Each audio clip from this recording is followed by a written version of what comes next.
আসসালামু আলাইকুম প্রিয় শিক্ষার্থী, আজকে আমি আলোচনা করব 5.3.1 নিয়ে। দেখো কি বলছে, এখন কোনো টেক্সটকে পাঠকের সাথে আরও বেশি সম্পৃক্ত করার এবং অপেক্ষাকৃত স্পষ্ট করার পন্থা সংক্রান্ত নোটটি পড়ো। তুমি একটা টেক্সটকে কীভাবে আরও বেশি সম্পৃক্ত করবে একটা পাঠকের কাছে, সেটার জন্য একটা টেক্সট দিছে। পরে how school educate students about mental health, কীভাবে যে স্কুল মেন্টাল হেলথ সম্পর্কে শিক্ষা দেয়, এটি নিয়ে একটা কোয়েসিভ টেক্সটে ব্যবহৃত কোয়েসিভ ডিভাইস এবং সেগুলোর উদ্দেশ্য চিহ্নিত করো। তো এখানে একটা টেক্সট দিছে, নিচে বাংলা লেখা আছে, তোমরা পড়লে বুঝতে পারো, এই জন্য আমি সময় নষ্ট করবো, তারপর আমি একটু পড়ে দিচ্ছি। আচ্ছা, কোয়েসিভ ডিভাইসটা কি? Cohesive device are words. কোয়েসিভ ডিভাইস হচ্ছে শব্দ and phrases that connect ideas, যা তোমার ধারণাগুলিকে সংযুক্ত করে among different parts of the টেক্সটের বিভিন্ন পার্টের সাথে। If you read any text carefully, যদি তুমি কোন টেক্সটটাকে সতর্ক সাথে পড়ো, যে you will notice ideas are already there in the text, যে আইডিয়াগুলি আছে সেগুলি তুমি লক্ষ্য করবে। But sometime they remain isolated, কিন্তু আইডিয়াগুলি মাঝে মাঝে কী হয়ে থাকে, যে আলাদা হয়ে থাকে। The cohesive device connect those ideas with each other, এই কোহেটিভ ডিভাইসগুলো এই আইডিয়াগুলোকে একে অপরের সাথে কানেক্ট করে, ঠিক আছে। And helps the readers understand, এবং পাঠককে বুঝতে সাহায্য করে। What the writer is saying in the text, writer থেকে কী বলতে চাচ্ছে। সো তোমরা এটা বাংলা পড়ে নিও, আমি দেখি তারপরে কী আছে। তারপরে এখানে একটা উদাহরণ দিছে, এগুলি তোমাদের বাংলা লেখা আছে, বাংলা লিখলে তোমরা বুঝতে পারবে। আচ্ছা, কিছু কমন কোহেসিভ আইডিয়া, যেমন প্রোনাউনের ব্যবহার বা ইউজিং কনজাংশন, এগুলি তোমরা দেখে নিও। আচ্ছা, তারপরে যে কনজাংশন ব্যবহার বা using connectors and linking words and phrase, cohesive ডিভাইসে তোমার কানেক্টর লিঙ্কিং ওয়ার্ড ব্যবহার করে। তারপরে হচ্ছে কানেক্টর লিঙ্কিং ওয়ার্ডস আর ফ্রেজেস ব্যবহারের মাধ্যম। আচ্ছা, এখানে কিছু উপায় দিয়েছে এবং কী কী কানেক্টর ব্যবহার করতে দেখো। মানে also, in addition, furthermore, moreover, as well as, etc, এইগুলির উদ্দেশ্য হচ্ছে to add another piece of information, একটা তথ্যের পরে আর একটা তথ্য যোগ করার জন্য এগুলি ব্যবহার করা হয়। যেমন my cousin Shefali loves অবিস and cares about her parents, যে আমার কাজিন শেফালি, সে ভালোবাসে, মেনে চলে এবং কেয়ার করে তার বাবা মাকে। অলসো মানে সে আরও করে। She also helps her friends in their studies, পড়াশোনার বন্ধুদেরকে সাহায্য করে। Compare, likewise, similarly, in the same way, etc. তারপরে contrast, although, however, on the contrary, এই ওয়ার্ডগুলি তোমরা বসো একটু কম্পেয়ার অ্যান্ড কন্ট্রাস্ট, তুলনা এবং পার্থক্য বোঝানোর জন্যে। আচ্ছা, এটা পড়ে নিও।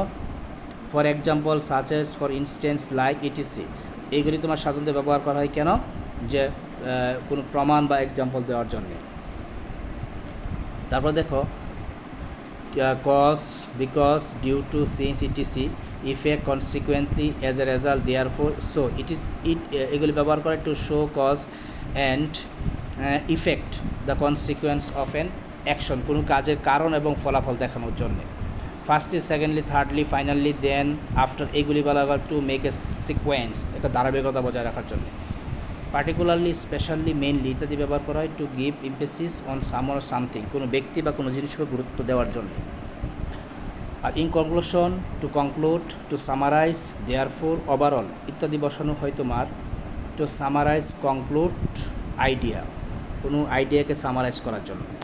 আচ্ছা, এইবার দিয়ে কী লিখছে, work to complete outside the classroom, এটি হচ্ছে ক্লাসরুমের বাইরে একটি কাজ। Guideline to complete the activity করার জন্য গাইডলাইন দিচ্ছে। দেখো, from a group of 4 to 7, give an interesting name to your group, তোমার গ্রুপে একটা ইন্টারেস্টিং নাম দাও।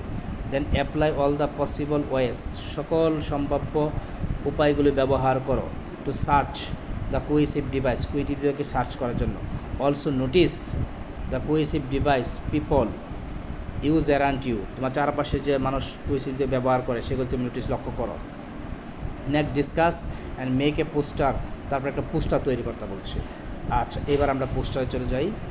দেখো কী বলছে, a poster on the most useful cohesive device, cohesive ডিভাইসের উপরে একটা পোস্টার। ইউজফুল কোহেসিভ ডিভাইস, উপকারী কোহেসিভ ডিভাইসগুলো। গ্রুপ নেম দিলাম ল্যাঙ্গুয়েস্টিক লিঙ্কার্স। পোস্টার টাইটেল দিলাম এক্সপ্লোরিং কোহেসিভ ডিভাইস ইন টেক্সটের মধ্যে কোহেসিভ ডিভাইসগুলো এক্সপ্লোর করা। Types of cohesive device. Cohesive কী কী কয় প্রকার আমরা আগেই পড়েছি। প্রোনাউন হতে পারে, ডেমনস্ট্রেটিভ হতে পারে, কনজাংশন হতে পারে, কানেক্টরস হতে পারে। সো এই ওয়ার্ডগুলি কোহেসিভ ডিভাইস হিসাবে বসতে পারে। তারপরে কোহেসিভ ডিভাইস এবং তাদের পারপাস, যেমন furthermore, moreover, in addition, also, as well as. এগুলোর উদ্দেশ্য কি? To add another piece of information, অন্য তথ্য সংগ্রহ করার জন্য ব্যবহার করা হয়। For example, such as, like, for instance, example, evidence ইত্যাদি বসে কেন? To give example evidence, example evidence দেওয়ার জন্য এগুলি বসে। Likewise, similarly, in the same way, to complete, although, however, on the contrary ইত্যাদি হচ্ছে কন্ট্রাস্টের জন্য। Firstly, secondly, thirdly, finally, after বসে তোমার মেক্স সিকোয়েন্সের জন্যে। পার্টিকুলারলি, স্পেশালি, মেইনলি বসে তোমার give emphasis on something or someone. Due to, because, since এগুলি বসে তোমার টু শো কজ, কারণ বোঝানোর জন্যে। আর as a result, therefore এগুলি বসে তোমার to show effect of action, কাজের ফল দেখানোর জন্যে। Therefore, in conclusion, to conclude, overall ইত্যাদি বসে to conclude, summarise the ideas, এই আইডিয়াসকে বোঝানোর জন্য। সো আশা করি তুমি এই টপিক্সটা বুঝতে পেরেছ। পরবর্তী তোমাদের আছে হাউ স্কুল এডুকেটেড স্টুডেন্টস, এটা আমি আরেকদিন আরেকটা ভিডিওতে আলোচনা করব। আজকে এটুকুই, ওকে বাই।